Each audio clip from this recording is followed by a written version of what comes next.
इति ब्रह्मेति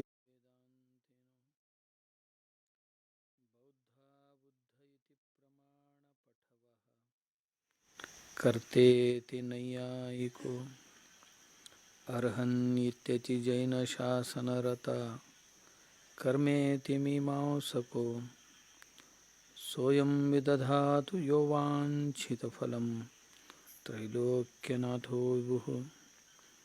ओम शांती शांती शांती। सगळ्यांनाच नमस्कार.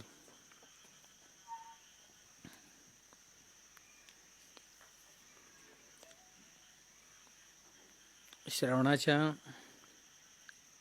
या पवित्र महिन्यातील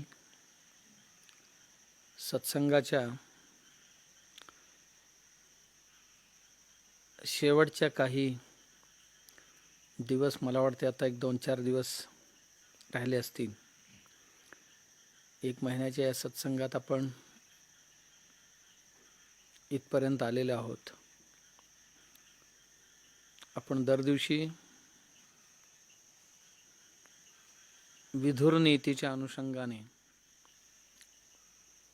चिंतन मंथन ऐकत आलेलो आहोत. आणि आज विशेष म्हणजे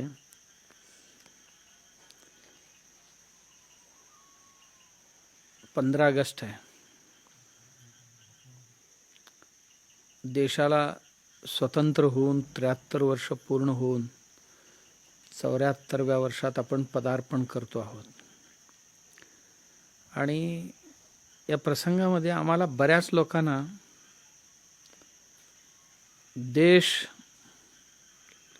स्वतंत्र कसा झाला, या देशाकरता स्वतंत्र करण्यासाठी काय काय घडलं याचे ज्ञान फार कमी लोकांना आहे. तर मला वाटलं की या अनुषंगाने आपण छोटासा या तासाभराच्या एवढ्या मोठ्या स्वातंत्र्य लढाईची कथा तासाभरात नाही होणार. तथापि ज्या गोष्टी आपल्याला अनभिज्ञ आहेत, तर थोडंसं पाहिलं तर आमच्या पुढच्या पिढीला किंवा आम्हालाही आता जी स्वातंत्र्य उपभोगतो आपण, आणि उपभोगत असताना त्याचं किंमत आपल्याला कळलं तर अधिक आनंद होईल. अन्यथा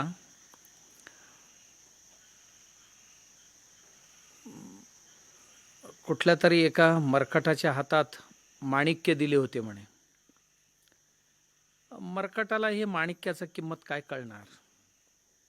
माणिक्य किती, की माणिक्य म्हणजे हिरा, माणिकचं किंमत काय आहे हे त्याला कसं कळणार? कारण ते आधीच मरकट, त्याला काही कळत नाही. आमच्याही बऱ्याच लोकांची अवस्था अशीच होत चालली काय, की असं वाटते दर दिवशीचं सर्वांचं जीवनचर्या पाहत असताना की जवळजवळ 200 वर्षांच्या लढाईनंतर आपल्याला हा स्वातंत्र्य मिळाला. पूर्वी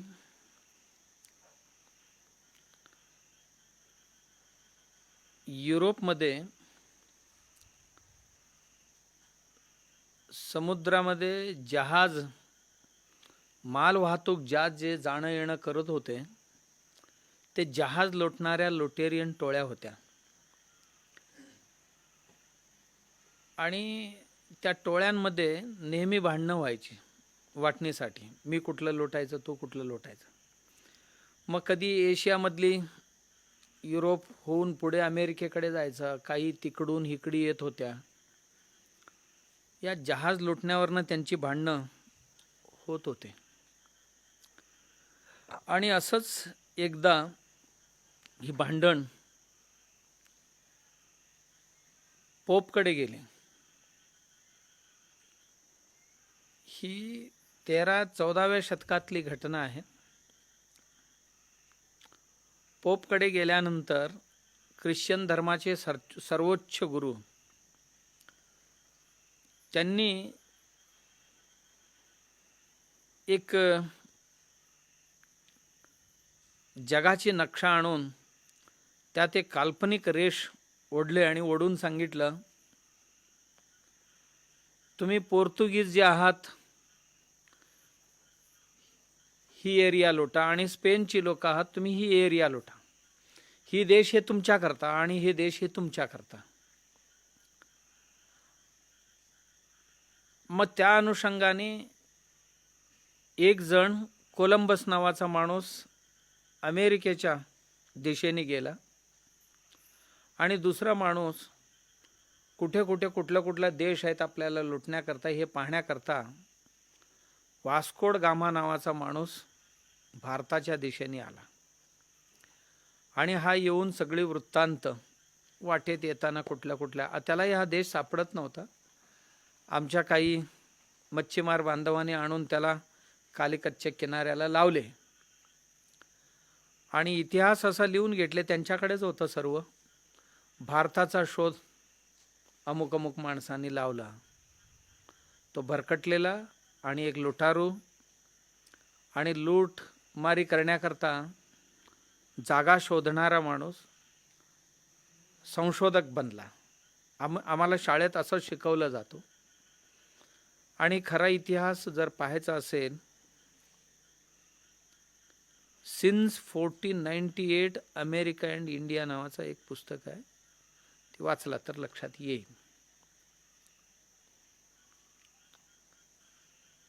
नंतर त्या भागातील लोक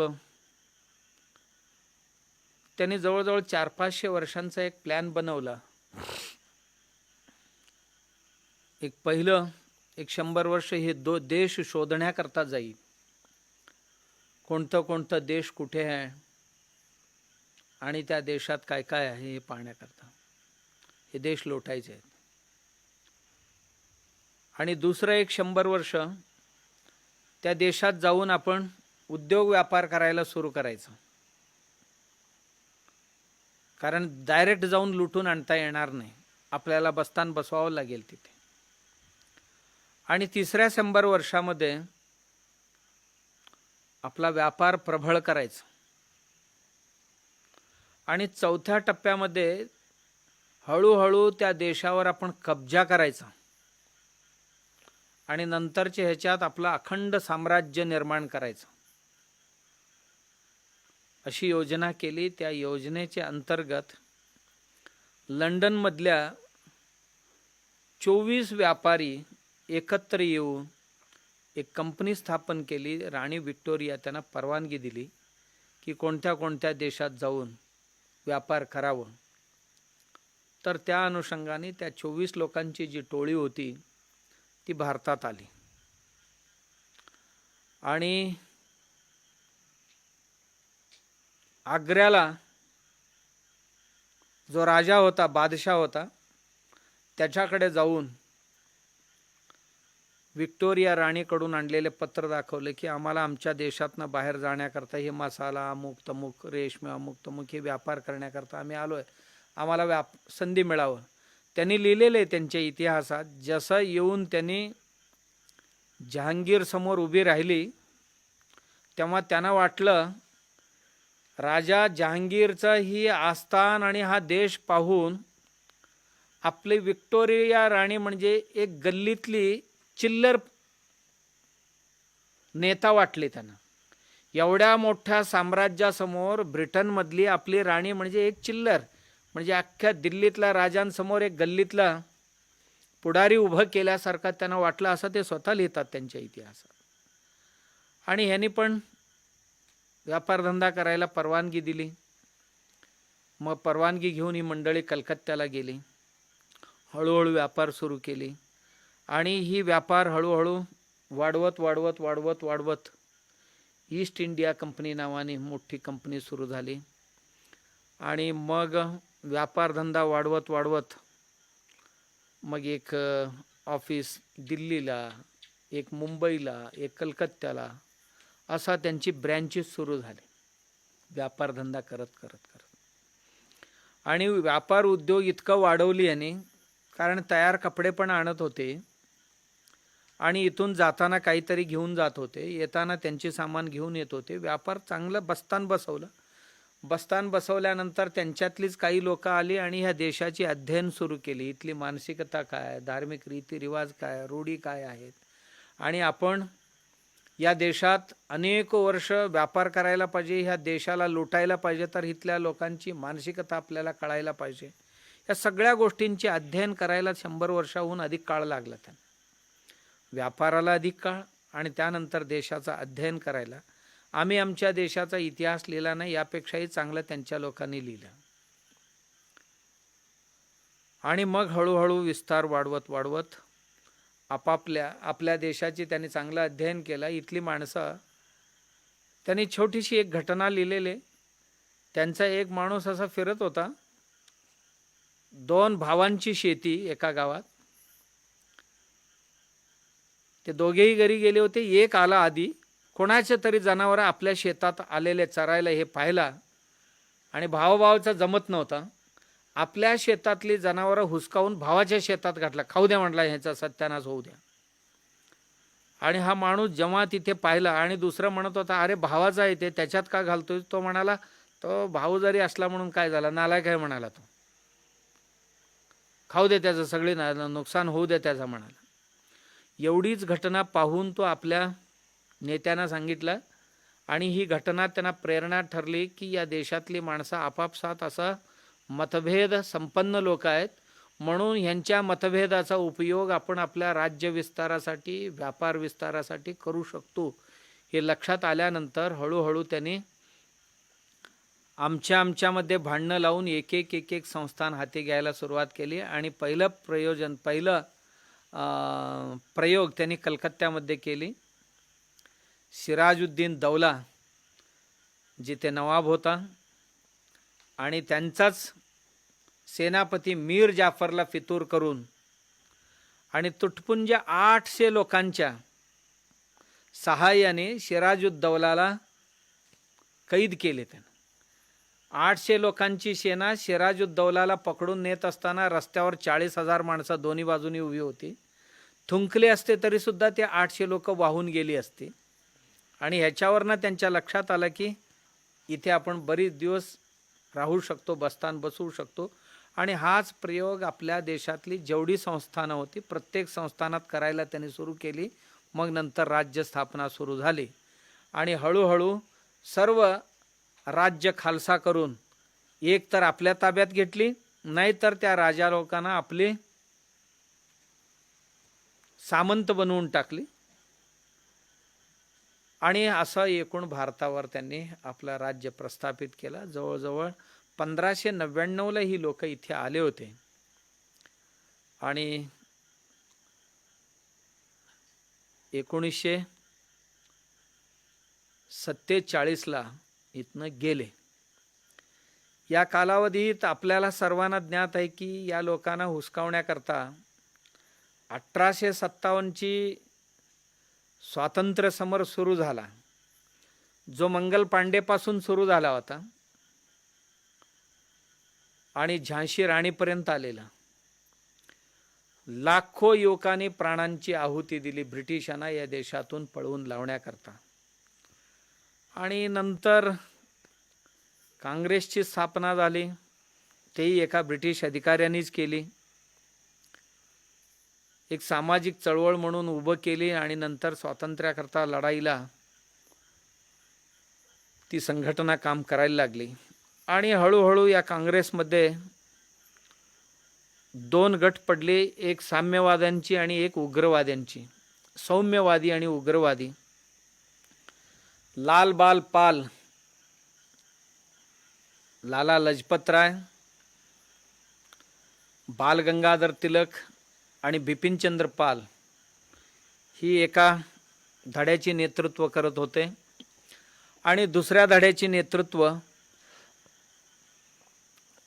मोहनदास करमचंद गांधीजी करत होते. आणि ही 2 विचारसरणी शेवटपर्यंत राहिले. आणि एक क्रांतिकारींची बाजू आणि दुसरं एक सत्याग्रहींची बाजू, आणि दोघेही प्राणाला लावून या देशासाठी लढले. खस्त्या खाल्ल्या आणि जवळजवळ 1857च्या समरामध्ये गांधीजींचं नव्हतं, त्याच्या आधी काँग्रेस येण्यापूर्वी, स्थापन होण्यापूर्वी जवळजवळ 3 लाखाहून अधिक युवा युवतींनी आपली प्राणांची आहुती स्वातंत्र्यासाठी दिली होती.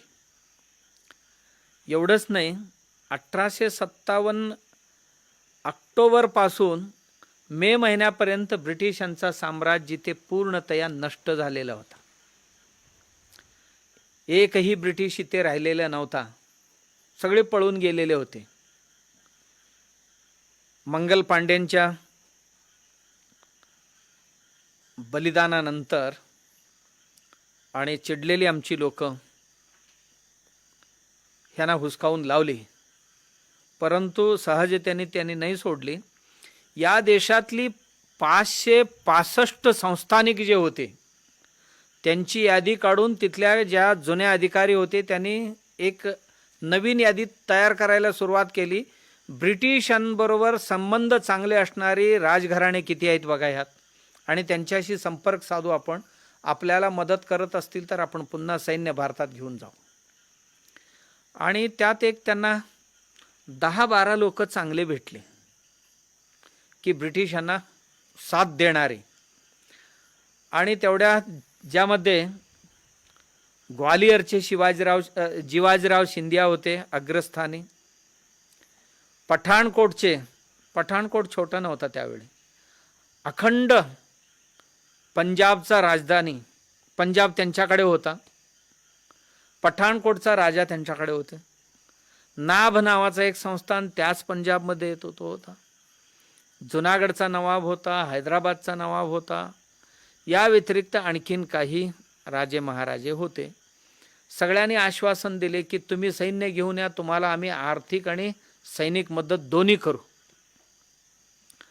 मग चीनकडे चाललेले थोडी सैन्य इकडे वळवले, इराणकडे जाणारी काही सैन्य होती तेही या बाजूला वळवली. त्यांची 1 लाख सेना झाली ब्रिटिशांची, आणि आमच्या सगळ्या राजा महाराजांनी याच देशातले आणि 1 लाखाची सेना ब्रिटिशांसाठी तयार करून दिली. 2 लाखाची सेना घेऊन पुन्हा आमच्या देशावर आक्रमण केले आणि जेवढी क्रांतिकारी जिथे जिथेही होते त्या सगळ्यांना सपाट करायला सुरुवात केली. आणि पुन्हा एकदा या देशावर आपल्याच लोकांनी ब्रिटिशांना आणून बसवलं. आणि ही इतिहास किती लोकांना माहिती आहे मला माहीत नाही, पण आहे असा इतिहास. बसवलं. आणि मग नंतर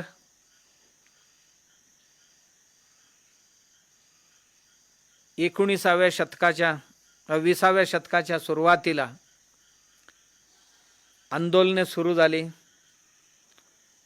त्यातही क्रांतिकारी आणि सौम्यवादी हे दोन्ही धडे आपापल्या परीने काम करत होते. आणि क्रांतिकारींनी असं नाकी नऊ आणले, दम आणले. एवढा करता करता पहिला महायुद्ध संपला. पहिल्या महायुद्धामध्ये भारतातली लोक ब्रिटिश सेनेत भरती होऊन ब्रिटिशांकरता खूप मोठी लढाई लढली. आणि द्वितीय महायुद्धामध्ये सुद्धा भारतीयांनी ब्रिटिशांच्या सैन्यात भरती होऊन, ब्रिटिशांचाच राज्य होता इथे, सेना जरी भारतीय म्हटलं तरी ते ब्रिटिशांचाच होता. जवळजवळ लाखोच्या संख्येने आमची माणसं प्राणाहुती दिली द्वितीय महायुद्धात. आमचा काही देणं नव्हतं घेणं नव्हतं, ब्रिटिशांचं आणि त्यांचं भांडणं होतं. आणि त्या भांडणामध्ये आमच्या लोकांची प्राणाहुती दिली. आणि याच कालावधीमध्ये सुभाष बाबूंनी जपानला जाऊन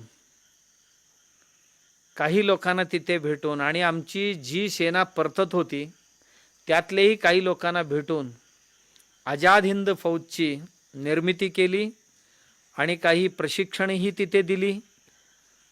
आणि नुसतं बसले नाही, आपल्या देशातलेही याच देशात सुद्धा भूगत राहून खूप मोठं सैन्य उभं केलं सुभाष बाबूंनी. आणि ब्रिटिशांच्या विरोधात युद्ध पुकारले. नुकतंच संपत आलेलं होतं युद्ध.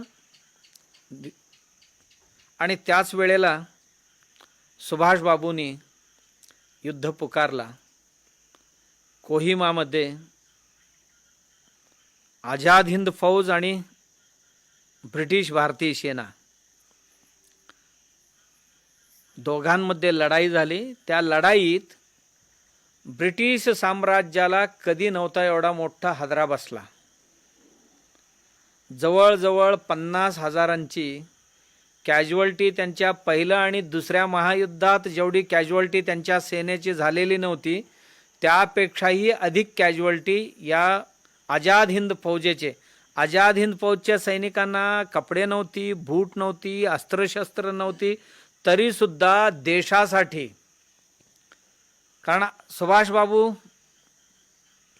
क्रांतिकारी धाडेचे नेते होते आणि अत्यंत लोकप्रिय होते. मुझे आप खून दो आपको मैं आझादी दूंगा, मला रक्त द्या आणि मी तुम्हाला स्वातंत्र्य देतो, अशी त्यांची घोषणा होती. आणि खरोखरच ब्रिटिशांच्या नाकी नऊ आणला.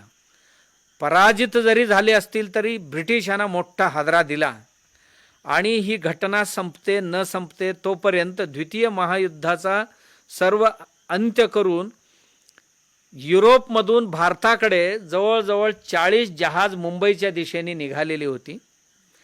एका जहाजामध्ये 2000 सैनिक होते, भारतीय सैनिक. आणि मुंबईला ते उतरल्याबरोबर ब्रिटिशांची झेंडा खाली उतरून भारताची झेंडा चढवली त्यांनी, कारण त्यांच्या कानावर पोचलेलं होतं हे सगळी.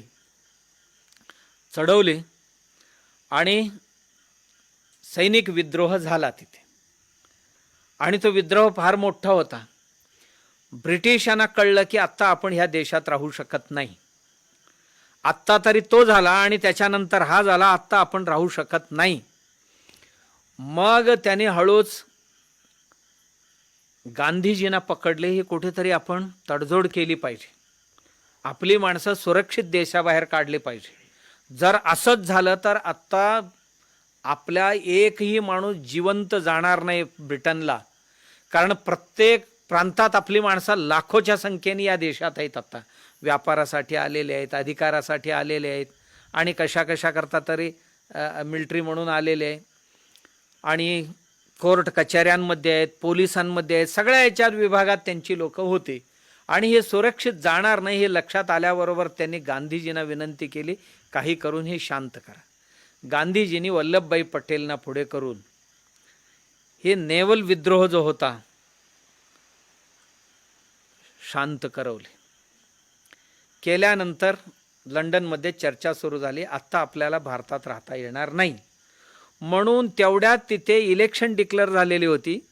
त्या इलेक्शनमध्ये चर्चिलच्या विरोधी पक्षाचा नेता असणारा लॉर्ड ॲटली आपल्या घोषणापत्रात, चुनावी घोषणापत्रामध्ये लिहिला होता की माझ्या पार्टीला निवडून आणलात तर भारतातना माझी माणसं सगळी, ब्रिटनची जी लोक आहेत त्यांना सुरक्षित काढून आणेन. स्वातंत्र्य देणार असं नाही, स्वातंत्र्य द्यावंच लागेल, परंतु स्वातंत्र्य तरी आता गेलेलेच आहे, स्वातंत्र्य आमच्या हातात ते राहिलेले नाही आहे, परंतु ब्रिटिश लोकांना मी सुरक्षित काढून आणण्याची हमी देतो देशाला. आणि लोकांनी या मुद्द्यावर मतदान केली ब्रिटनच्या, आणि ॲटली निवडून आला. निवडून आल्याबरोबरच पहिल्या मीटिंगला त्यांनी ठरवलं की आता भारताचा व्हायसराय बदलायचा आणि व्हायसराय असा पाहिजे की जो आपल्या लोकांना सुरक्षित बाहेर काढून आणेल. त्याकरता त्यांनी त्या ब्रिटिश राजघराण्याचाच एक वंशज असणारा किंवा रशियाचा जार वंशाचा नातेवाईक असणारा लॉर्ड माउंटबॅटन, जो 45 वर्षांचा युवक होता आणि द्वितीय महायुद्धामध्ये तो त्याचा योगदानही होता, आणि त्याला बोलवलं. आणि 10th डाउनल असं म्हणतात त्यांच्या प्राईम मिनिस्टर हाऊस जिथे लंडनला आहे, तिथे बोलवल्यानंतर त्यांच्या लक्षात आलं की मला आत्ता यासाठीच बोलवले असतील.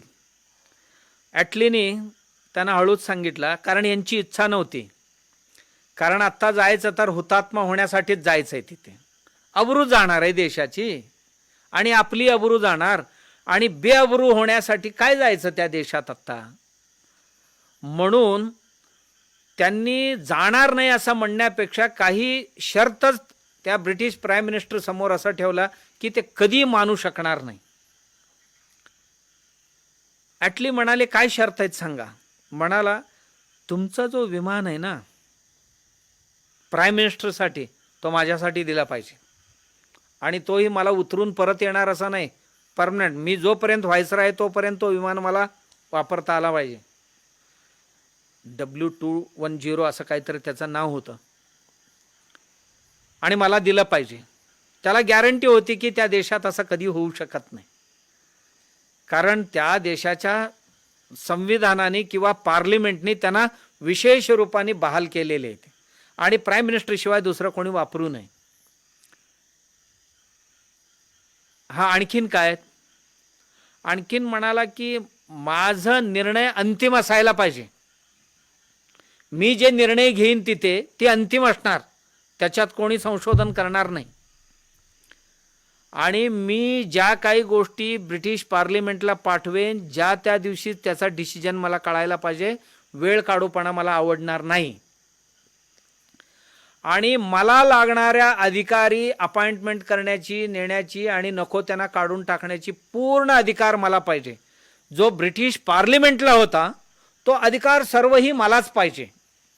असं असेल तर मी जायला, तर त्याला 100% होता की ह्यातलं एकही मागणी हे मान्य करू शकत नाही. पण ॲटली म्हणाला की तुझी सगळी मागणी मी मान्य करून टाकली, चल तू जायची तयारी कर. आणि ब्रिटिश इतिहासामध्ये ही अघटित घटना आहे. त्याला काहीतरी करून मी आश्वासन दिले तर आपली माणसानं जिवंत आणायचं. याकरता सुरू झालं आणि इकडच्या तिकडच्या गोष्टी सुरू झाले. या पती पत्नींना निघायचं होतं. एप्रिल महिन्याचा 1947 एप्रिल महिन्याच्या पहिल्या आठवड्यात भारतात येऊन उतरला आपल्या विमानाने. आणि पहिला व्हायसराय जो होता भारतात, हा आल्याबरोबर तो निघायची तयारी केला. त्याचा निरोप समारंभ झाला. निरोप समारंभापूर्वी 2 वस्तू त्यांनी नव्या व्हायसरायच्या हातात सोपवलं. एक पेटी होती, त्या पेटीमध्ये प्रचंड किमतीची जागतिक प्रसिद्धीची एक हार होतं, जो व्हायसराय झाल्यानंतर त्याच्या गळ्यात घालायचा असतो, हिऱ्याचा. आणि दुसरा होता एक कागदाची फाईल, ज्या फाईलमध्ये जुन्या व्हायसरायने भारतातनं आपली लोक काढून नेण्याकरता केलेली वेगवेगळ्या युक्तींची समरी होती. आपण कसं भारत जोड, कारण काही करून त्याचं डोकं चाललं नाही की या देशाला कसं सोडून जायचं. या देशाला त्यांच्याच हातात देऊन शांतपणे आपण कसं जाता येईल, त्याला काय जमलं नाही. कारण जिन्ना मुस्लिम लीग आणि काँग्रेस या दोघांची भांडणं आणि या दोघांच्यात नेमका कोणाच्या हातात देश द्यायचं आणि होणारे परिणाम काय आहेत, प्रत्येक प्रांताच्या गव्हर्नरकडनं त्यांनी रिपोर्ट मागून घेतला होता. समजा आपण सोडून निघालो तर या देशाचा काय होणार, तोही एक फाईल यांच्या हातात दिला. मी काय कुठल्याही निर्णयापर्यंत येऊ शकलो नाही आहे, हे तुमच्या हातात घ्या म्हणाला आणि तो निघून गेला. आणि त्याच दिवशी संध्याकाळी जसं माउंटबॅटनची पत्नी, भूक लागलेली होती तिला, तिच्यापेक्षाही जास्त भूक तिच्या कुत्र्यांना लागलेली होती. आणि जी स्वयंपाकी होती व्हायसरायच्या हाऊसमध्ये, त्यांना सांगितली, जे भारतीय होती, माझ्या कुत्र्यांना फर्स्ट क्लासपैकी जेवण तयार कर म्हणाले. आणि त्या कुत्र्यांकरता इतकं फर्स्ट क्लास त्यांनी कोंबड्यांच्या छातीची लिहिलेले, कोंबड्यांच्या छातीची चिकन जी असते त्याचं अत्यंत घमघमीत, म्हणजे नुसता वास बघितलं तर कोणाला तरी खायची इच्छा व्हावं असा फर्स्ट क्लासपैकी कुत्र्यांसाठी त्यांनी चिकन बनवलं. बनवून चांदीचे सोन्याच्या ताटामध्ये त्या कुत्र्यांची जेवण घेऊन लेडी माउंटबॅटनच्या खोलीत गेला. मॅडम, आपल्या कुत्र्यांसाठी आम्ही जेवण बनवलं. तिनं जेवण बघितल्यानंतर तिला असं वाटलं ही कुत्र्याला घालू की मी खाऊ. आणि त्याला म्हणाली ठेव आणि जातो. आणि तो गेला. गेल्यानंतर नवऱ्याची सुद्धा वाट बघितली नाही तिनं, आधी पुरा खाऊन टाकली. कुत्र्याला जेवण असं बनवत असतील तरी ते माणसांसाठी कसं बनवत असतील जेवण, असं तिला वाटलं. मी समजत होते भारत कसलं तरी देश आहे, अरे काय अद्भुत देश आहे इथे, काय जेवणच असं बनवतात इथे. कुत्र्याचं जेवण तिने खुद खाऊन टाकले. म्हणाले 4-8 दिवस झाली ह्या तापामध्ये इकडे येण्याचा निघण्याच्या या तापामध्ये जेवण नीट झालेलं नव्हतं, मस्तपैकी खाऊन झोपले. दुसऱ्या दिवसापासून माउंट बॅटनची विचार विनिमय सुरू झाले. त्यांनी आधी ह्या देशाची ओळख करून घेतली, वेगवेगळ्या गव्हर्नरना बोलवून घेतली. या देशात काय काय आहे बाबा, रीतिरिवाज काय, धर्म काय आहेत, सामाजिक अवस्था काय, आर्थिक अवस्था काय, आणि कोणते उद्योग व्यापार व्यवसाय चालतात, आणि राजनीतिक परिस्थिती काय आहे, या सगळ्या गोष्टींची जे वेगवेगळ्या प्रांतांची, 4 प्रांतांची जे गव्हर्नर होते, आणि वेळ पडल्या ज्या त्या डिस्ट्रिक्ट कलेक्टर ह्यांच्याबरोबर बोलणी करायला सुरुवात केली. आणि गव्हर्नरांचं म्हणणं ऐकून घेतले. काय म्हणतात ह्या देशातले लोकांचे काय, या देशात बघा 2 पार्ट्या आहेत, एक मुस्लिम लीग आणि एक काँग्रेस. आणि मुस्लिम लीग 25% लोक त्यांच्याकडे आहेत आणि एक 75% लोक काँग्रेसकडे आहेत. आणि मुस्लिम लीगमध्ये केवळ मुस्लिम्सच आहेत, पण काँग्रेसमध्ये मुस्लिम्स आणि काँग्रेस दोन्ही आहेत. कारण हे सांगत असताना जो एक अधिकारी, विशेष अधिकारी आला होता वायव्य सरहद्द प्रांतातनं, म्हणजे ज्याला आपण आज बलुचिस्तान म्हणतो, पेशावरहून आला होता. तो म्हणाला की पेशावर ही 94% अधिक लोक इथे मुस्लिम राहतात, तथापि इथे काँग्रेसचं सरकार आहे. इथे हे जे सरहद्द गांधी म्हणून ओळखलं जाणारे बंधू आहेत दोघेही, खान बंधू, त्यांचा प्रभाव असल्या कारणाने इथे काँग्रेस सरकार आहे म्हणाले. मुस्लिम लीगचं इथे काही चालत नाही. अशा पद्धतीने भारतात मुस्लिम बहुसंख्यक वस्ती असताना सुद्धा जिथे मुस्लिम लीग निवडून येत नव्हतं, सरकार काँग्रेसची होती. सगळ्या गव्हर्नर बरोबर चर्चा केली, सर्व झाले. आणि सगळ्या गव्हर्नरांचं मत पडला की देश विभाजित करून देऊ नका. हा मागणी आहे. जिन्ना मला स्वतंत्र पाकिस्तानशिवाय दुसरा कुठलाही पर्याय मान्य नाही म्हणतात. गांधीजी अखंड हिंदुस्थानाशिवाय मला दुसरा काही मान्य नाही असं म्हणतात. हे सुरू झाल्यानंतर मग ही 4 गव्हर्नरांचं म्हणणं ऐकून घेतले. त्यानंतर मग हळूहळू राजकारण्यांना बोलवून घेऊया. मग नेहरूजींना काँग्रेसच्या वतीने बोलवून घेतले, त्यांच्याबरोबर चर्चा केली. काय म्हणणं आहे तुमचं? आमचं म्हणणं आहे की अखंड हिंदुस्थान राहायला पाहिजे. ठीक आहे. पटेलजी भेटून गेले, नेहरूजी भेटून गेले. आणि त्यानंतर जिन्नांना बोलवले.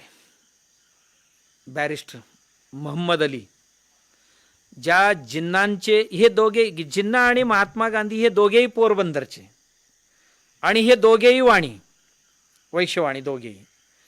आणि जिन्नांचे आजोबा वाणी होता, काहीतरी दुर्घटनेत तो मुस्लिम बनला. जुन्नाचा वडिलांचा वडील हे गांधीजींच्या परिवारातलीच मंडळी, पण दुर्दैवाने ते मुस्लिम बनले. बनून सुद्धा फार कट्टर मुस्लिम नव्हता, पण नंतर कट्टर बनला गेला. कारण त्यांना कळलं की आता काँग्रेसमध्ये मला काय मोठं स्थान मिळू शकत नाही गांधी आहे तोपर्यंत. गांधींनी पुरा देशावरच आपलं प्रभाव प्रस्थापित केलेले, आणि मी आता काँग्रेसचा काही होऊ शकत नाही, त्यामुळे मला आता मुस्लिम लीग स्वीकारल्याशिवाय चालणार नाही, असं काही नेत्यांनी त्याच्या कानात भरले. कोण नेते त्याच्या कानात भरणारे? रहमत अली नावाचा एक काश्मीरमधला युवा होता, तो कट्टर होता.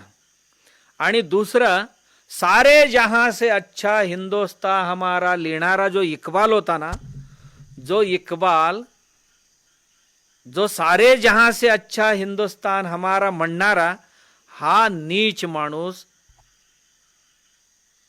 जिन्नांच्या कानाला लागला आणि ह्या दोघांनी जिन्नाला कट्टर मुस्लिम बनवले. जो सगळे समान म्हणणारा होता तो कट्टर मुस्लिम बनवला गेला आणि त्याला सांगितलं याच्याशिवाय तू कशालाही कबूल व्हायचा नाही. आणि कंटाळून गेलेल्या माणसाला जाऊन तिथनं आणले ह्या लोकांनी. सुरू झालं. जिन्नाने सांगितले मला पाकिस्तान शिवाय दुसरा कुठलाही पर्याय मान्य नाही. हिंदूंचं हिंदुस्तान आणि मुस्लिम राहतात ते माझं पाकिस्तान, याच्याशिवाय मला दुसरा कुठलाही तोडगा मान्य नाही असा स्पष्ट सांगून टाकला. आणि कशा करताही मी एक शब्दही मागे पुढे करणार नाही, मला त्याचा चालणार नाही.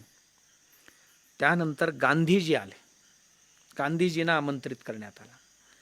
गांधीजींनी एका शब्दात सांगून टाकलं या देशाची विभाजन होणार असेल तर माझ्या प्रेतावर होईल. मी जिवंत असेपर्यंत या देशाची तुकडे होऊ देणार नाही. एक संस्कृतीचा देश आहे इथे आणि गुण्यागोविंदांनी शेकडो वर्ष राहत आलेले माणसं आहेत. धर्म जरी वेगवेगळे असले तरी सुद्धा आमची संस्कृती एक आहे. मी काही या देशाची तुकडे होऊ देणार नाही आणि होणार असेल तर माझ्या मृत्यूनंतरच होईल. आधी माझा मृत्यू होईल मग देशाची माझी तुकडे आधी होतील मग नंतर देशाची तुकडे होतील असं बजावून सांगितलं. पहिल्यांदा छातीत धस झाला माउंट बॅटनला. मग माउंट बॅटनने नेहरूंना एकट्यानंच घरी बोलवलं की काय करायचं आता. म्हणाले नाही, देश सगळी गांधीजींच्या मागे आहे. आणि मग सगळ्या सामधाम काय म्हणतात ना ते सगळे वापरायचं ठरवले त्याने. मग माउंट बॅटननी काय करायचं, माउंट बॅटनच्या पत्नीने काय करायचं हे सगळ्या तंत्र ठरल्या होत्या. मग त्याला म्हणाले की आजचं जेवण आमच्याच घरात जेवायचं तुम्ही. मग आज वेळच झाले, घरी कशाला जाता, इथेच झोपा. मग त्यांच्या घरातल्या त्या ड्रिंकिंग पार्टी, ईटिंग पार्टी आणि त्यानंतर मनोरंजन आणि त्यानंतर त्यांच्या घरातल्या स्विमिंग पूलमध्ये दुसऱ्या दिवशी माउंट बॅटनची पत्नी, नेहरू हे सगळ्यांनी जलक्रीडा करणं वगैरे असं करून नेहरूला आपल्या आधीपासून होते त्यांची हे चांगले असं घ्यावं ताब्यात. अशा पद्धतीने त्यांनी एक जाळ टाकले. ही मी नाही म्हणत, ब्रिटिश लेखकांनी लिहिलेली घटना आपल्याला सांगतो. फ्रीडम ॲट मिडनाईट नावाचा जो 2 ब्रिटिश लेखकांनीच लिहिलेले त्यातले. आणि मग 2 दिवसात नेहरूंची मनपरिवर्तन करण्यामध्ये लेडी माउंट बॅटन आणि माउंट बॅटन यशस्वी झाले. मग हळूच म्हणाले की तुम्ही जर गांधीजींना समजावलं तर गांधीजी ऐकतील. नेहरू म्हणाले माझं नाही ऐकणार, पटेलची ऐकणार. सरदार वल्लभभाई पटेलना मी सांगतो आणि पटेल त्यांना.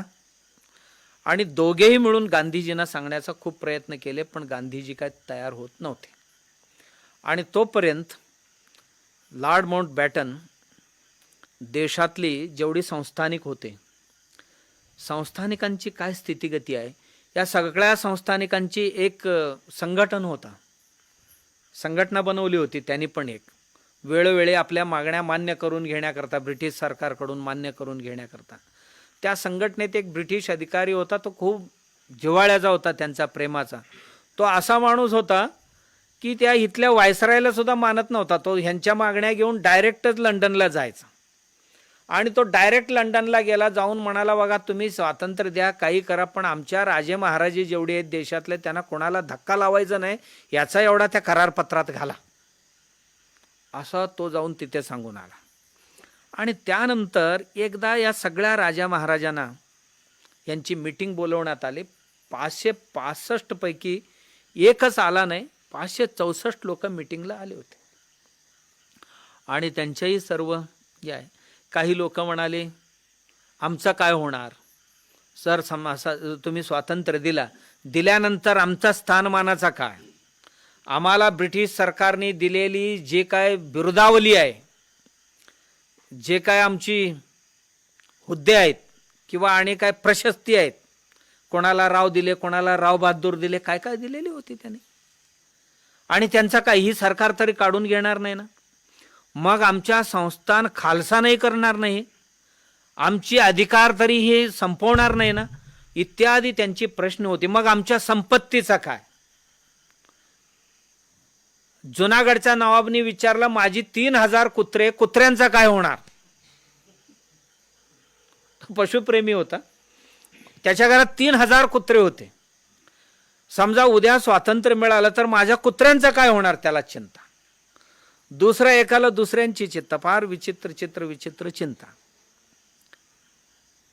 तेव्हा माउंटबॅटननी हळूहळू त्या लोकांना समजावलं, तुम्ही मानसिकता बनवा, या देशाला स्वातंत्र्य द्यावं लागणार आणि तुमचं हितरक्षण पाहतील ते. आणि त्याच वेळी सरदार वल्लभभाई पटेल म्हणाले, तुमचे हितरक्षण ही लॉर्ड माउंटबॅटन पाहतील, काय काळजी करू नका म्हणाले. पटेल म्हणाले, सरदार वल्लभभाई पटेल म्हणाले, माउंटबॅटन पाहतील, तुम्हाला अन्याय होऊ देणार नाही तुमच्यावर, काय काळजी करू नका म्हणाले. काही तयार झाले, काही नाही झाले. काही लोक म्हणाले आम्हाला पाकिस्तानात जायचं आहे, काही लोक म्हणाले हिंदुस्थानात कुठेही गेलो तरी आमची जी अधिकार आहे ही अबाधित राहायला पाहिजे. आणि काही संस्थानिक अशी होते, तुम्हाला काय करायचं करा बाबा, एकदा जावा या देश सोडून. आमची संस्थानिक असेही काही लोक होते, आमचा देश एकदा स्वतंत्र होऊ द्या असंही म्हणणारे होते, चांगले माणसंही होते. आणि त्यांची वर्णनही त्यात आहे, कुठल्या राजांकडे काय काय. कुठल्या एका राजांकडे जेवायला बसला तर जेवणाचा पदार्थ त्यांच्या डायनिंग टेबल भोवतीने रेल्वे फिरत होतं, रेल्वे चाक लावलेले होते. रेल्वे होती, छोटी रेल्वे घरात, आणि जेवणाचे पदार्थ सगळे त्या ग्वालियरच्या पदार्थ सगळे रेल्वेमध्ये असायचं. आपण डायनिंग टेबलमध्ये गेलो आणि राजांच्या हातात त्याचा बटन असायचं, तो रेल्वेतनं सामान घ्यायचा आणि पुढच्या टेबलवर जायचं. अशी अद्भुत कथा आहे, वाचनीय आहे.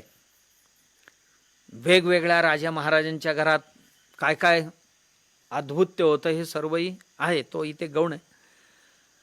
आणि त्यानंतर त्यांना सांगण्यात आलं, तुम्ही मानसिक तयारी करा. आणि मग पुन्हा पटेल नेहरूजींची बैठक झालं माउंटबॅटन बरोबर. ते म्हणाले की आता आम्ही गांधीजींना समजावू. गांधीजी स्वप्नात सुद्धा तयार होत नव्हते की हा देश व्हावा. डॉक्टर बाबू राजेंद्र प्रसाद काँग्रेसचे प्रमुख नेते होते, ते म्हणाले शक्यच नाही, या देशाची 2 तुकडे आम्ही करू देणार नाही. आणि गांधीजींना दुसऱ्या मीटिंगसाठी निमंत्रित करण्यात आलं. आणि जिन्नाही त्यात होता. म्हणाले की काय म्हणणं आहे. जिन्ना म्हणाला, मला माझा पाकिस्तान शिवाय पर्याय नाही.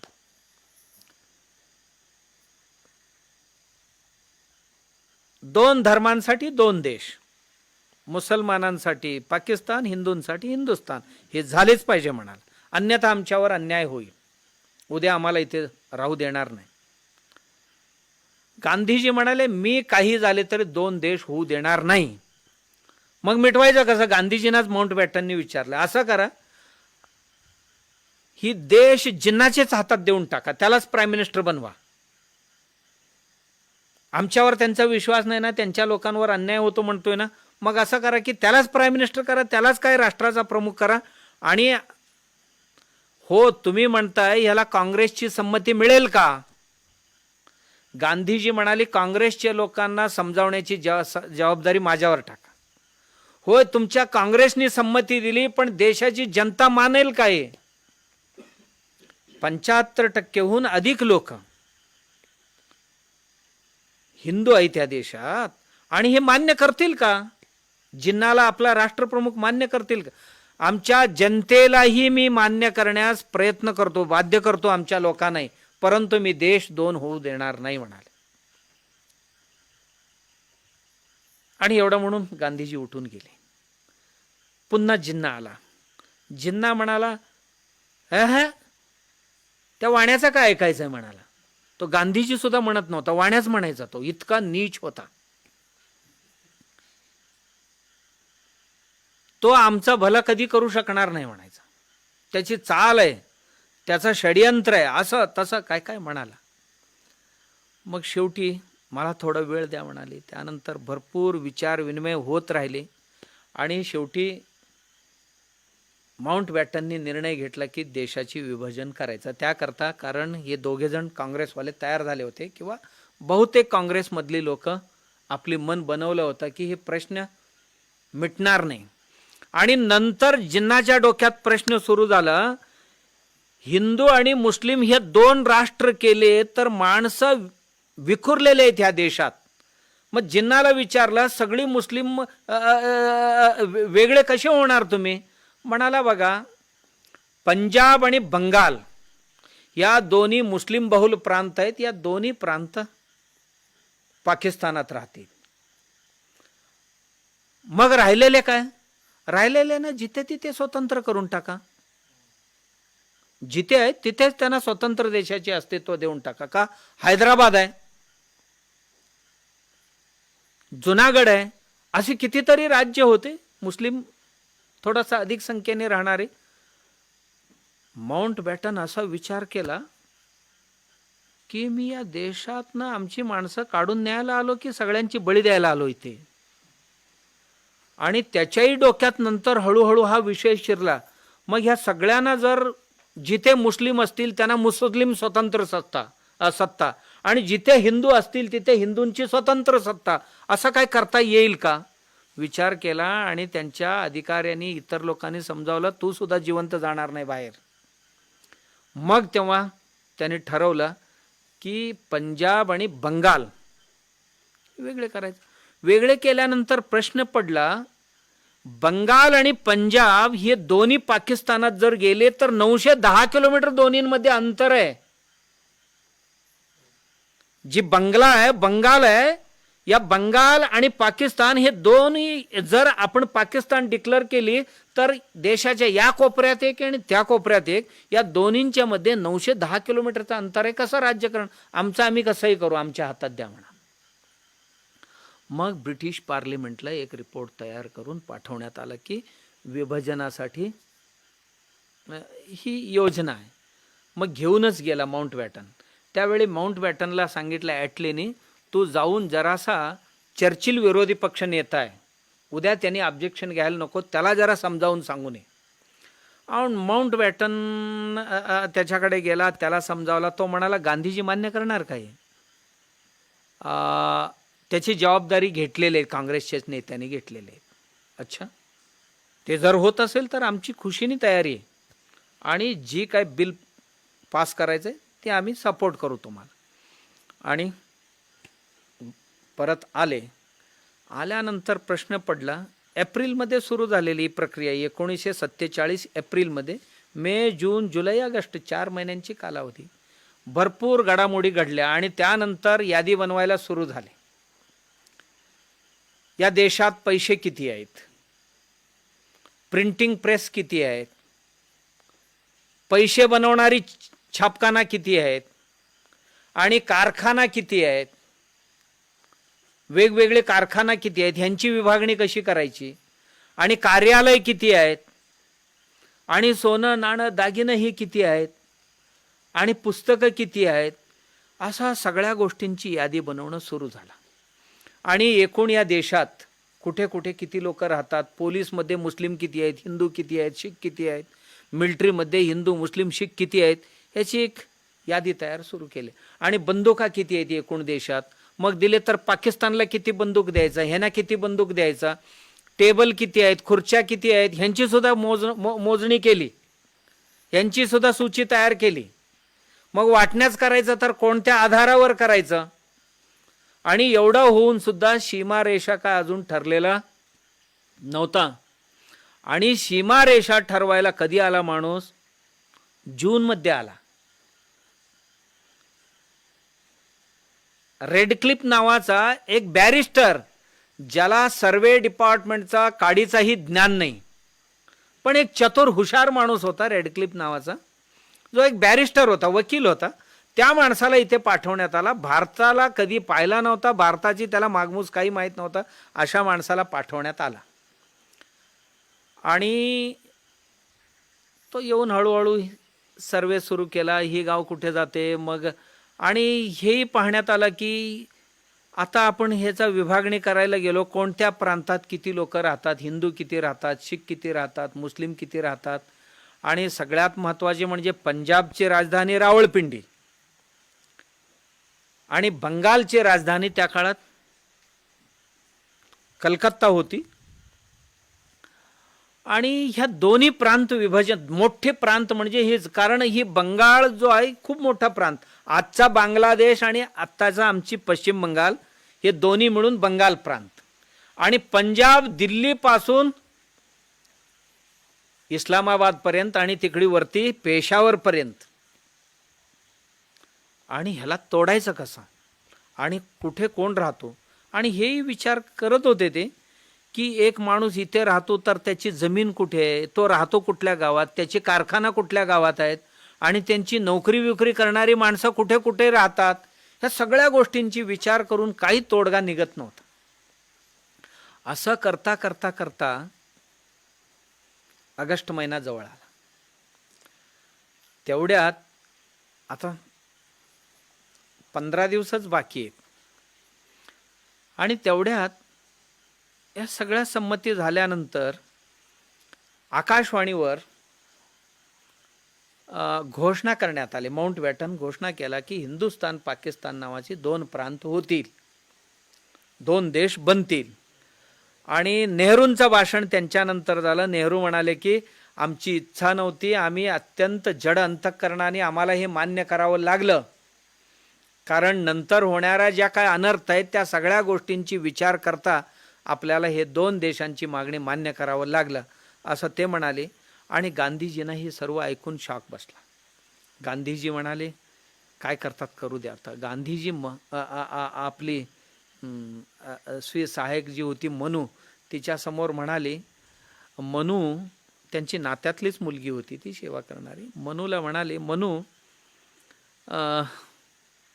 या देशात आता माझ्या ऐकणारे कोणच नाही राहिले.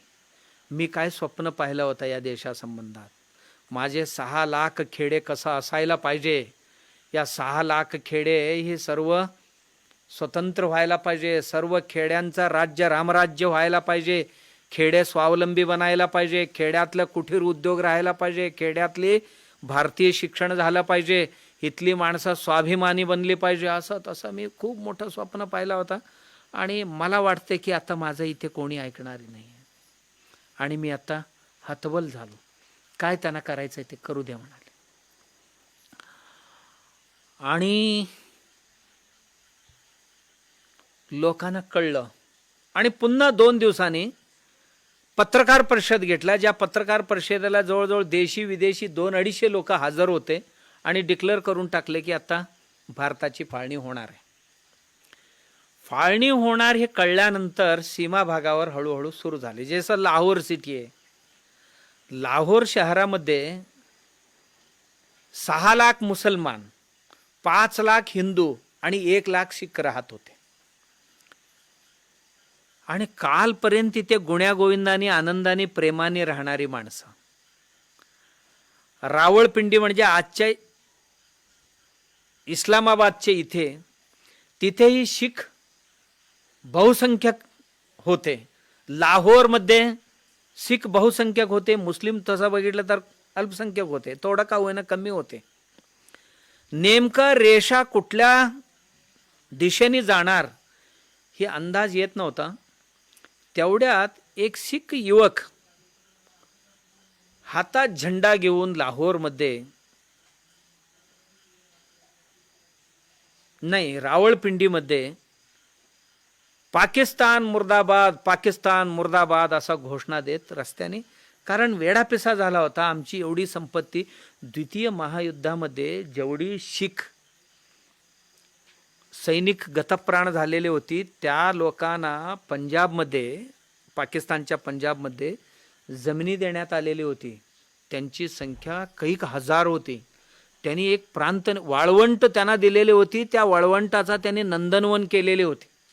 जगभरातली लोकांनी शेती कसा करावं तर ते पाहायला जायला पाहिजे, अशा पद्धतीची शेती करणारी मंडळी जिथे होती, आणि ती आता पाकिस्तानात गेलेली होती. आणि हा गेला, आणि त्याचा तरी मुसलमान लोक जिथली होती ते धरून ठार केली ती केली. आणि त्याच दिवशी जी माणसं रात्री झोपलेली होती त्या गावात, सकाळी उठेपर्यंत त्या गावातली जवळजवळ 5,000 हिंदू आणि 2-3 हजार शीख यांची शिरकाण करण्यात आलेलं होतं. आणि दुसऱ्या दिवशी दंगली सुरू झाल्या. दंगली ज्या सुरू झाल्या सर्वत्र पसरल्या. दंगली पसरल्यानंतर जो जिथे दिसेल तिथे कापाकापी सुरू झाली.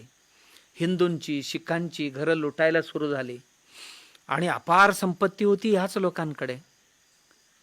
आणि आपल्याला माहिती असेल की प्रेमसिंग नावाचा एक शीख परिवार होता. 5 मुली त्याला घरात, अपार संपत्ती आणि मोठा शेतकरी होता. आणि त्याच्या घरात रात्री मुस्लिम टोळी आली. संध्याकाळी टोळी आल्याबरोबर प्रेमसिंग घर खाली कर म्हणाले. उघड, दार उघड, तुझ्या घरातले सगळे घेऊन जाणार. प्रेमसिंग महाडीवर पाहून रस्त्यावर काय चाललेले सर्व पाहत होता. हिंदूंना धरून आणत होते, रस्त्यावर उभं करून तेल ओतून त्यांना जिवंत जाळत होते. आणि मुलींवर रस्त्यावरच अत्याचार करत होते, रस्त्यावरच, लोकांमध्येच, तरुण महिलांवर. आणि सांगणं माझ्यासारख्या संन्याशाला ते शोभणार नाही. अशा पद्धतीची प्रचंड अत्याचार महिलांवर करत होते, जाळत होते. पुरुषांना त्यांच्या समोरच शिरकाण करत होते, तोडत होते, तुकडे करत होते आणि असं फेकत होते. आणि असं सुरू असताना प्रेमसिंग हे सर्व पाहत होते. आणि प्रेमसिंगच्या दार तोडून घरात येणार की काय एवढा मोठमोठ्याने दरवाजावर मोठमोठे दगड मारत होते. प्रेमसिंगची पत्नी खाली होती. 5 मुली होत्या प्रेमसिंगना. प्रेमसिंगची पत्नी म्हणाली, आता आपण नाही राहणार इथे. आणि जी पाहिली होती गल्लीत काय चालले, आपण जीवन त्यांच्या हातावर सापडायला नाही पाहिजे म्हणून 5ही मुलींना एकत्र बोलवून घेतली खोलीत. आणि 5ही लोकांनी अंगावर तेल ओतून घेतले आणि स्वतःच पेटवून घेतले. आणि प्रेमसिंग बंदूक घेऊन वरती उभी होती. आणि जेव्हा दार तोडून आत आले, त्यात 3 जळलेले शरीर होते आणि 2 अर्ध जळलेले होते. त्यावर सुद्धा त्यांनी अत्याचार केले. त्या मुलींवर सुद्धा अत्याचार केले त्या क्रूर मुसलमानांनी. आणि तेनसिंग बंदूक घेऊन जेव्हा आले, लोक पळाले, त्यांच्या घरातली संपत्ती घेऊन पळाले. आणि तेनसिंग पाहतात तर पत्नी आणि हे सगळे संपले. 5 गोळ्या होती, स्वतःवरच गोळ्या झाडून घेतले प्रेमसिंग. आणि ही फाळणीची कथा. आणि माणसं मिळेल त्या वाहनाने भारताच्या दिशेने निघाले. मिळेल त्या वाहनाने भारताच्या दिशेने निघाले. आणि जे काय हाताला लागेल तेवढंच घेतले आणि जाऊया म्हणाले, इकडे निघायचं. आणि भारतातली उत्तर प्रदेश, राजस्थान, बिहार मधले काही मुस्लिम्स आपण पाकिस्तानमध्ये जाय, काही नवाब घराण्यातली मोठी मोठी होती, ही म्हणाली आपल्याला इथे नाही राहायचं. संभ्रम असा होता की नवरा पाकिस्तानमध्ये जाऊ म्हणत होता, बायको म्हणत होती माझी माहेर इथे आहे, माझी माहेरची घरं लोक यायला तयार नाही, आम्ही कसं येणार. नवरा तिकडे गेला रागारागाने, बायको इथेच राहिली. नवरा बायको गेली तर मुलं नाही गेली, मुलं ईर्षेने गेले तर आई बाबा इथे राहिले. असं अनेको नाही, हजारो नाही, लाखो परिवारांची अवस्था अशी झाली. अर्धा तिकडे अर्धा. कारण जो जिन्ना पाकिस्तान निर्मितीसाठी त्या देशात गेला, जिन्नाची बायको तर आधीच गेली होती, जिन्नाची एकमेव मुलगी होती ती मुंबईलाच राहिली. मी येणार नाही म्हणाले, मला पाकिस्तान मान्य नाही. आणि नाईलाजाने त्याची बहीण फातिमा ही एवढी त्याच्याबरोबर गेली. आणि तिथे गेल्यानंतर सुद्धा जिन्नाला असं वाटलं मी, कारण एकूण परिस्थिती पाहिल्यानंतर जिन्नाही असा हतबल झाला त्या देशात. मी ज्या पाकिस्तानचं स्वप्न पाहिलं होतं इथे काय निर्माण होण्यासारखं दिसत नाही. कारण तो स्वतः देशाचा प्रमुख बनला होता पण त्याचा ऐकणारी कोणी नव्हती. हा सोहरावर्दी एक नेता होता त्यांचा, तो पाकिस्तानमध्ये नंतर प्राईम मिनिस्टर झाला. आणि सोहरावर्दी म्हणजे इतका नीच माणूस, ज्याची त्या काळात नुसता बीरबार होती आणि ज्याच्याकरता दिवसाला 10-20 मुली लागत होत्या, असला नीच सोहरावर्दी त्या देशाचा प्रमुख बनला. आणि काय हा जिन्ना तिथे राज्य करणार. आणि अजून अशा पद्धतीचे खूप लोक आहेत त्यांचे. आणि भारतात दंगल सुरू झाले. ट्रेनमध्ये भरून प्रेत भारतात यायला लागली. स्वातंत्र्याची भेट तुम्हाला म्हणून मोठ्या अक्षराने लिहिले. एका ट्रेनमध्ये 10,000 20,000 प्रेत खचाखच भरलेले. आणि ट्रेनमध्ये कोण किंचाळते, कोण कणते, कोण रडते आणि कोण पार्थिव पडलेले आहेत. ही सगळी भरून भरून भरून कुठल्या अमृतसरला येत होते, कुठली ट्रेन दिल्लीला येत होते, कुठली ट्रेन आणि कुठे राजस्थानमध्ये जात होते. अशी भरभरून माणसं. आणि एका ब्रिटिश कॅप्टननी लिहिलेले, आम्ही दिल्लीहून उड्डाण केला लाहोरसाठी. लाहोरसाठी जवळजवळ आम्हाला 20 मिनिटाहून अधिक काळ लागत होता. आम्ही खाली पाहत होतो तर मुंग्यांसारखी माणसं इकडनं तिकडे जाणारे, तिकडनं इकडे येणारे. कारण 15 ऑगस्ट ना, 15 ऑगस्ट ते 24 ऑगस्ट पर्यंत अंदाजे 20 ते 30 लाख लोकांची कत्तल झाली होती 10 दिवसात. कारण हा एवढा हुशार माणूस होता, कोण, माउंटबॅटन. त्या रेडक्लिफनी सीमा तय करून त्यांच्याकडे 2 पाकिटं सोपवली. ही तरी एक्सेप्ट करा, ही तरी एक्सेप्ट करा. हा म्हणाला, मी 15 ऑगस्टच्या आधी जर एक्सेप्ट केला तर दंगा होतील आणि स्वातंत्र्योत्सव ठीक होणार नाही. म्हणून त्यांनी ते पाकिट तसेच ठेवला आणि आधीही स्वातंत्र्योत्सव होऊ द्या आणि त्यानंतर आपण डिक्लेअर करू. 15 तारखेला संध्याकाळी डिक्लेअर केलं. आणि त्याला विचारले पत्रकारांनी की कुठल्या तारखेला तुम्ही स्वातंत्र्य डिक्लेअर करणार आहे. तो म्हणाला 15 ऑगस्ट. का? द्वितीय महायुद्ध जे जिंकलेले होते त्याने, तो 15 ऑगस्ट होता. मग आमच्यातल्या काही लोकांनी तक्रारी केली, 15 ऑगस्टला मुहूर्त ठीक नाही असं नाही. पण तो म्हणाला, तुम्ही ह्यात काय बदल करायचं तुमच्या. मग ते 14 तारखेचा रात्रीचं ठरवून घेतलं, काय काय केलं. आणि ज्या लूटमारी सुरू झाली, आमची लोकांची कत्तल सुरू झाली आणि हे सगळी सुरू झाली. आणि माउंटबॅटनला प्रश्न पडला की आता कलकत्ता कसा सावरायचा.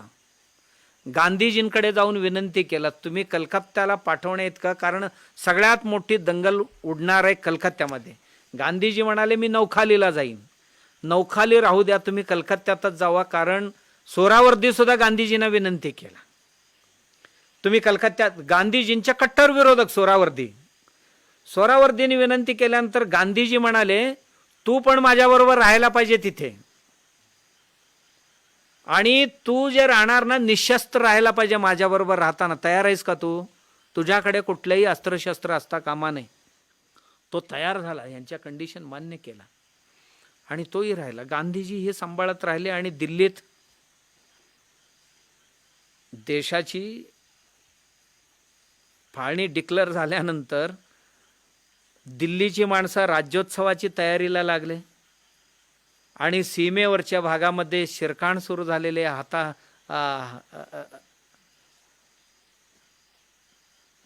लोकांची हत्या सुरू झालेले, लूटमारी सुरू झालेले आहेत.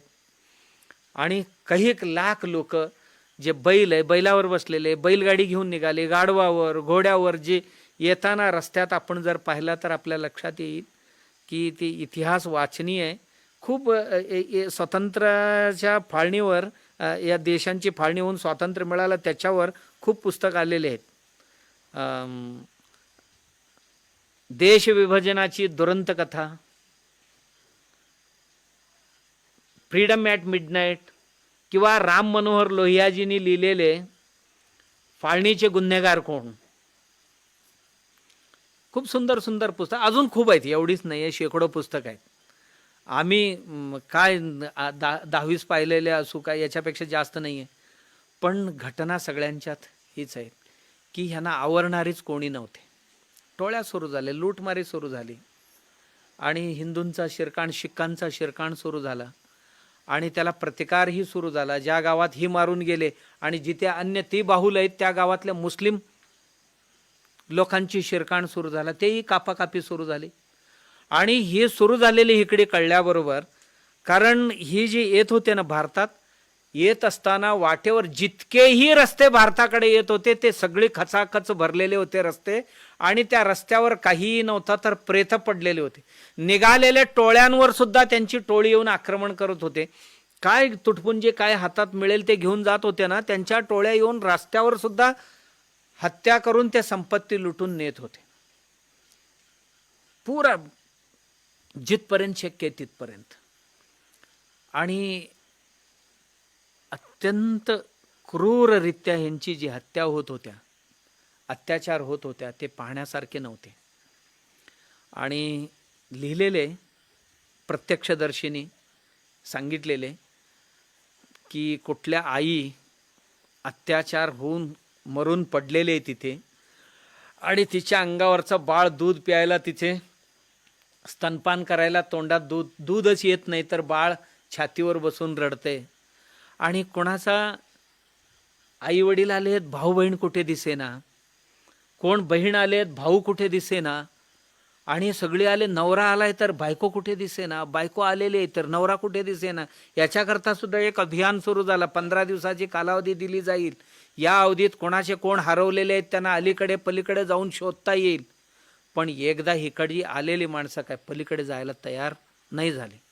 आणि हे सर्व दुरंत होत असताना भारतात सुद्धा माणसं, कारण दर दिवशी ट्रेन भरून येत होते आणि दिल्लीत येऊन माणसं उतरले, अमृतसरला येऊन उतरले, चंदीगडला येऊन माणसं उतरले. आणि एवढ्या माणसानं वसवायचं कुठे, लाखांनी माणसं आलेले. तर आलेले सर्व हिंदू आणि शीख होते.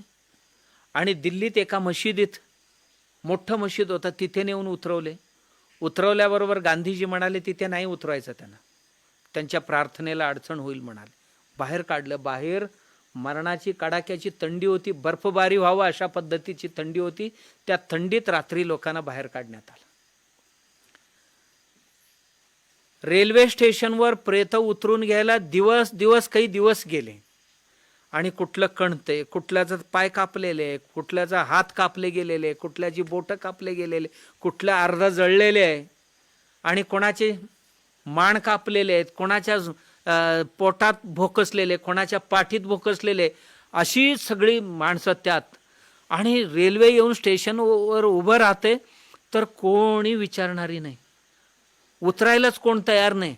तर रेल्वे स्टेशनवरची भारतातली माणसं म्हणतात, अहो तुम्ही भारतात आलेले आहात, आता घाबरू नका, उतरा उतरा उतरा, उठा उठा म्हणतात. कोण उठणार त्यात, कोण उठण्याची स्थितीत नाही. आणि जे काय अर्ध जिवंत आहेत, कोण थोडी जिवंत आहेत, आणि मेलेले भरपूर आहेत. हे सगळ्यांची अंत्यविधी कोण करणार. त्या काळात काही समाजसेवी संघटनांनी हे सर्व कार्य केले. आणि हे पाहिल्यानंतर भारतात दंगल सुरू झाली की मग तुम्ही कशाला इथे राहता, आमच्या लोकांना जर तिथे राहू देत नसतील तर तुम्ही काय इथे राहता. म्हणून इथे सुद्धा बिहारमध्ये आणि उत्तर प्रदेशमध्ये मुस्लिमांवर, आणि पंजाबमध्ये तुम्ही काय इथे राहता, म्हणून त्यांची हत्या करायला सुरू झाली. आणि त्याच वेळेला महात्मा गांधीजी ही हत्या थांबायला पाहिजे, नाही थांबलं तर मी आमरण उपोषणला बसेन, म्हणून महात्माजी आमरण उपोषणला बसले. ह्या लोकांना त्यांच्या इच्छेने राहणार आहेत, त्यांना इथे राहू द्या. आणि त्यावेळी ही दंगा करणारी मग इच्छेने राहायचं, आमचेही लोक इच्छेने तिथे राहणार होते, मग त्यांना का कापून मारून इकडे हाकलले, तर मग आपण ह्यांना इथे का ठेवायचं, असा प्रश्न सुरू झाला. गांधीजी म्हणाले ते वागतात म्हणून तसं नाही वागायचं आपण. आणि घटना अशी घडली, दिल्लीत एका शरणार्थी शिबिरात गेले होते. एक मुलगी, 9-10 वर्षाची मुलगी, 10 वर्षाचीच होती, ती कथन करत होती गांधीजींना, बाळा काय घडलं. गांधीजींना ती सांगत होती, बापू माझ्यासमोरच माझ्या आईचं अब्रू लुटलं गेलं आणि जिवंत जाळलं तिला, माझ्या वडिलांना जाळून टाकलं, माझे भाऊ माझ्यासमोरच मेले, आणि मी 8-9 वर्षाची हो, माझ्यावर सुद्धा 7-8 नराधमाने अत्याचार केले हो, असं सांगत. गांधीजी म्हणाले गप्प बसायचं, कुणाला नाही सांगायचं, जीभ तोंडाबाहेर काढायचं नाही. का तू बोललीस तर इथे दंगल भडकतील, अजिबात बोलायचं नाही, आपलं इज्जत जाईल, आपलं अब्रू जाईल, असा तिला उपदेश केला. मुलगी म्हणाले आता मी जिवंत कशासाठी राहू. अमृतसरमध्ये एक घटना अशी घडली, रेल्वेतनं सगळी माणसं उतरत होते खाली आणि जखमी अवस्थेत एक आई त्या उचलून खाली ठेवली होती. तिची एक छोटीशी मुलगी, तिला मारून टाकलेली होती आणि ती बाळाला आपल्या मांडीवर घेऊन बसलेली होती. कार्यकर्ते गेले की तिथून आलाय, पोटात काय नाही, थोडासा ज्यूस देत होते, हे घ्या. ती आई म्हणाली ज्यूस मला नको, माझ्या बाळाचा एक ग्लास रक्त द्या आणि गांधीजींना देऊन या म्हणाले. त्यांच्या मनाला शांती लाभू द्या, आमचं काही का होईना, आम्ही उद्ध्वस्तच झालो आहे, त्यांना शांती लाभू दे, त्यांना द्या म्हणा. माणसं इतकं त्रस्त झालेली होती, काय कोण निर्णय घ्यावं हे कळत नव्हतं. आणि देशात परिस्थिती अशी चालू होती आणि दिल्लीत विजय यात्रा चालू होती. रात्रीच 12 वाजता पट्टाभिषेकाची ब्राह्मण मंडळी आलेले होते आणि राजा बनणाऱ्यांची पट्टाभिषेक, नेहरूंची पट्टाभिषेक तिथे चालू होता. आणि अशा पद्धतीने ही कथा छोटी नाही आहे, खूप मोठी आहे. देश अशा पद्धतीने स्वतंत्र झाला आणि नंतर काही वर्ष, मी काही आपल्याला ही कथा मी सांगत राहिलं तर महिनाभर नाही संपणार, की कुठल्या कुठल्या परिवारावर काय ओढवला आणि कोणाकोणाची परिवार. एक तर गुरबचन सिंग नावाचा एक माणूस इकडे आल्यानंतर पत्नीसाठी असा येड्यासारखाच फिरत होता आणि नंतर तो चुकून त्या देशात गेला, आपली पत्नी तिथेच राहिली होती म्हणून गेला, सापडल्याबरोबर कापून टाकले त्याला. माझ्या पत्नीसाठी आलो, घेऊन जातो म्हणाला, कोण ऐकलं नाही, कापून टाकलं. आणि मग नंतर काश्मीरचं काय झालं हे ही खूप मोठी कथा आहे. पण मला म्हणतो की आम्ही 15 तारखेचा ही जी स्वातंत्र्य उत्सव साजरा करतो, ही काय असं सहजगत्या नाही मिळालेले, सहजगत्या नाही मिळाले. आणि एवढं होऊन सुद्धा इकडे कापाकापी सुरू आहे, वर्ष होत आलेले आहे आणि काश्मीरमध्ये घुसखोरी चालू आहे.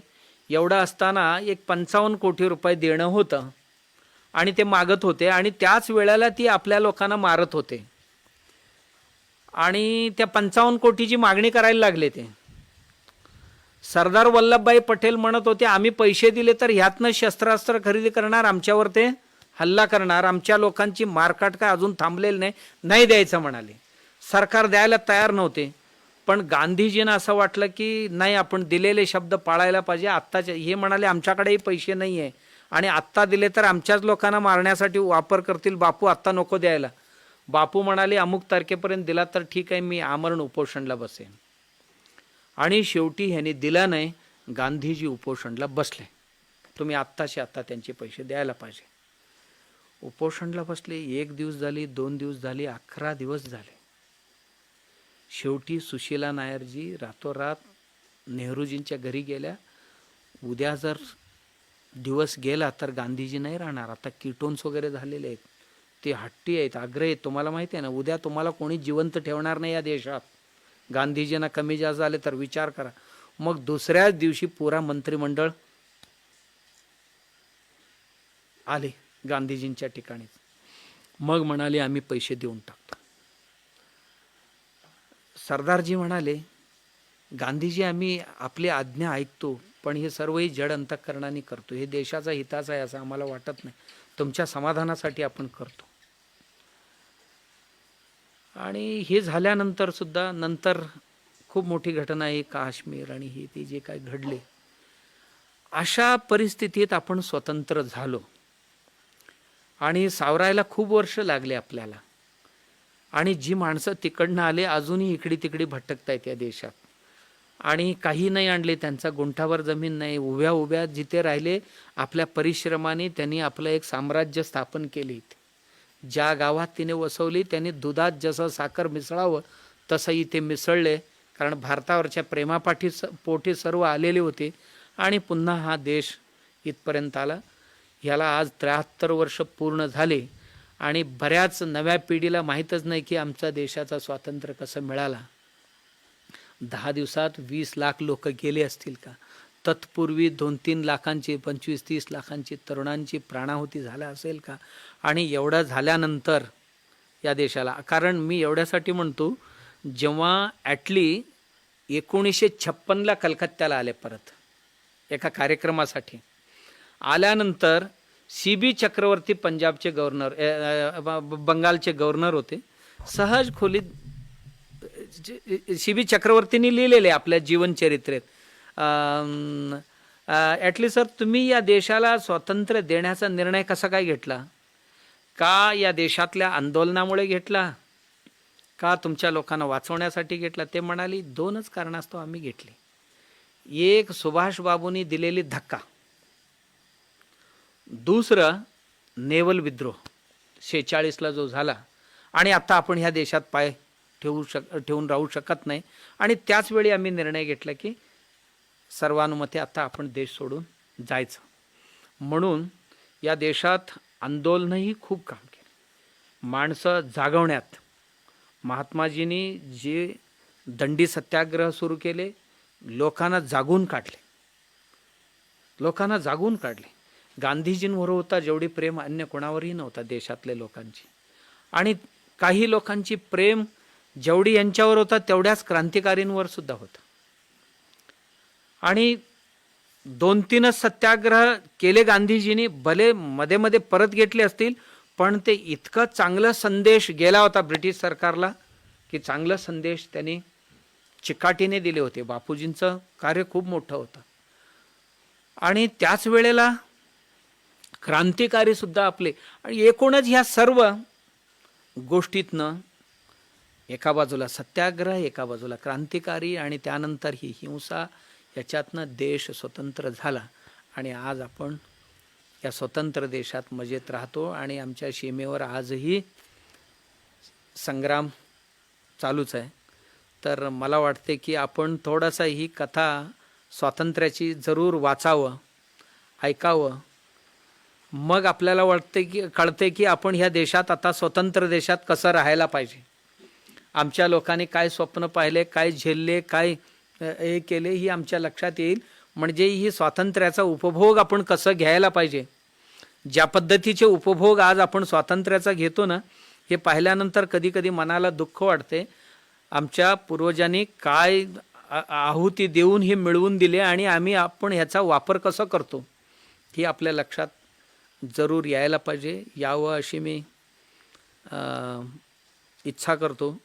आणि निश्चितच भगवंत आम्हाला अशी बुद्धी आणि शक्ती देवो की या स्वातंत्र्याचा सन्मान राखण्याची. राजाधिराज सद्गुरुनाथ सिद्धरामेश्वराय नमः. राजाधिराज सद्गुरुनाथ श्री भाऊराजाय नमः. राजाधिराज सद्गुरुनाथ श्री काळाडते